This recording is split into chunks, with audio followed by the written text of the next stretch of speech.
I'm Chris Olson, and this is Driven to Engage, a space where we come to grow our understanding of what it means to really engage. In today's video, I want to introduce you to me, so you get an understanding of my perspective and how I came into the business and where I'm coming to it from through the experience that I've had over time. So just kind of going back in the Wayback Machine, I started out, my sales career actually started at 10 years old. My mom had bought a country store in Northwest Washington in a logging town on Highway 101. And I had a job at 10 years old. And it wasn't just sweeping floors and, stocking shelves and that sort of thing. I had to work the cash register. I had to go out and pump gas and check for oil. And so I was doing all this stuff at 10 years old in the hopes that a customer might give me a quarter. And that was my income. That was, I don't know if I'm putting my mom on blast here for child labor laws, but it was a great learning experience because at a young age, I understood what it meant to take care of my customers. So fast forward 9 years later, when I'm sleeping on my cousin's couch and I need to get a job and I go and interview for a car dealership and they hire me. A month later, I did 28 and a half cars, made all the money and had no idea how I did it. The story is old as time in the car business. And really it was the managers that I worked with that made those deals. And at that age, they saw something in me that I didn't see in myself. And I think if there's kind of a common thread through everything that we do, it's that I want to create more mentors like the guys I had. Levin Harris, Mike Morgan, guys who spent time with me every day to make me that little bit better. And a lot of stuff they taught me back then, I take with me today. Now, fast forward another 20 years from there, I meet a guy who teaches me about process. And when I started, there was no internet. When I came into it and learned what internet process was, it really resonated with me. I was never a guy that enjoyed walking up that customer only to have them tell me, hey, I'm just looking. And so I really preferred just getting that two-way on the phone. I was really good at that and being able to work that lead and do what it took to be effective with it. And some of the things that we've learned over the last 15 years in really peeling the onion on what internet buyers are, we're going to share that with you throughout these tutorials so that you're not just working hard, you're working smart. And at the end of the day, what we really want is an engagement that results in an appointment and a happy customer burning gas at the end of it. So I've really got a strong background in process.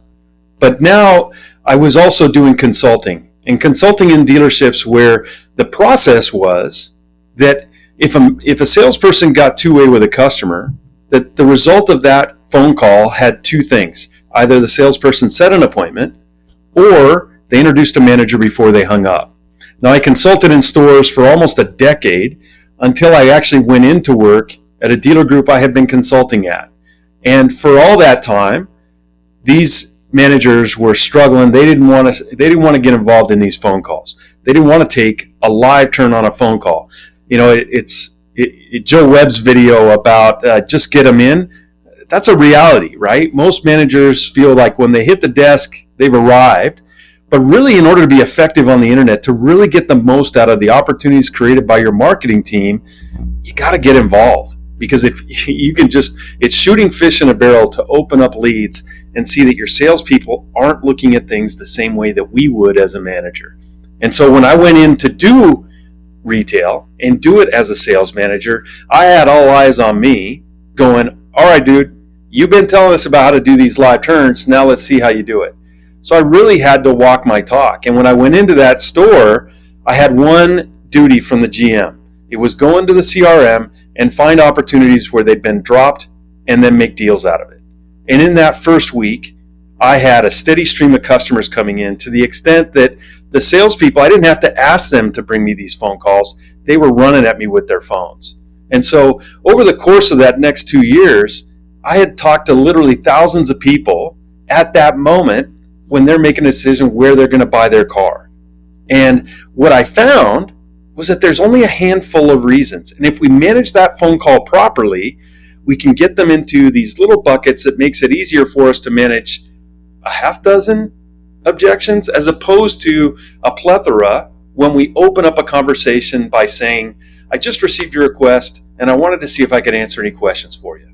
Because guess what's happening next? The next thing you get is, what's your best price? Or some iteration of that. So what we want to do is control that conversation. And that is our focus at Driven to Engage, and helping you all navigate it so you create your own methodology curated around some facts and data around what our internet buyers are actually doing. In that fast forward, what I came to learn is, this is early 2000s, and everybody's talking at that time that everything's a 90-day buying cycle. And what I found over the years, and the thing is, it literally has not changed in the last 15 years, is that the buyers who go and actually make the purchase, they say a 90-day buying cycle.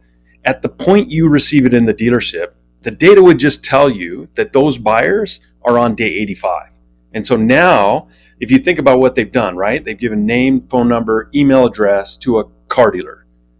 They're not shopping. They're not starting the process now. They've been doing all of that work in the background, and now they finally decided that they're going to expose themselves to the dealerships.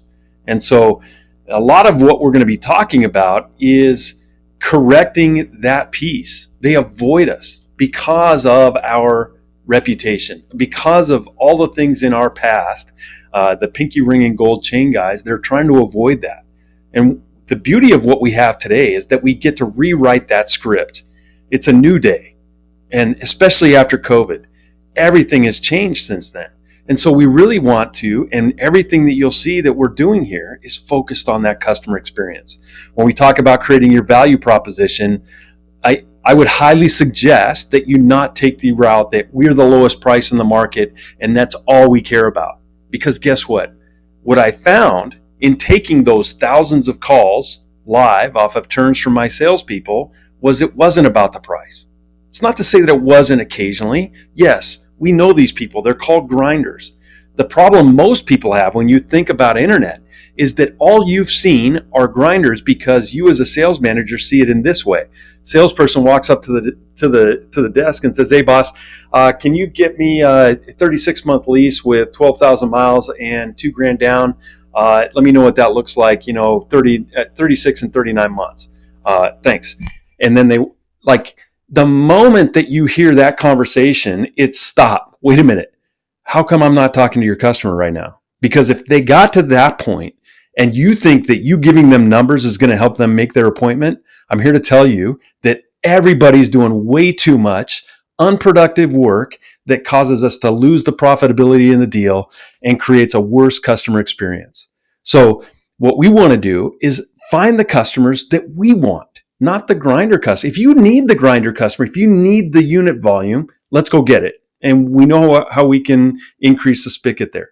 The problem is, especially in a time when we've got limited inventory, is that we end up selling some of these cars to the grinders who don't care as much about the experience, who won't pay you a fair profit on every one of the cars that you've got, which in today's market is more important than ever.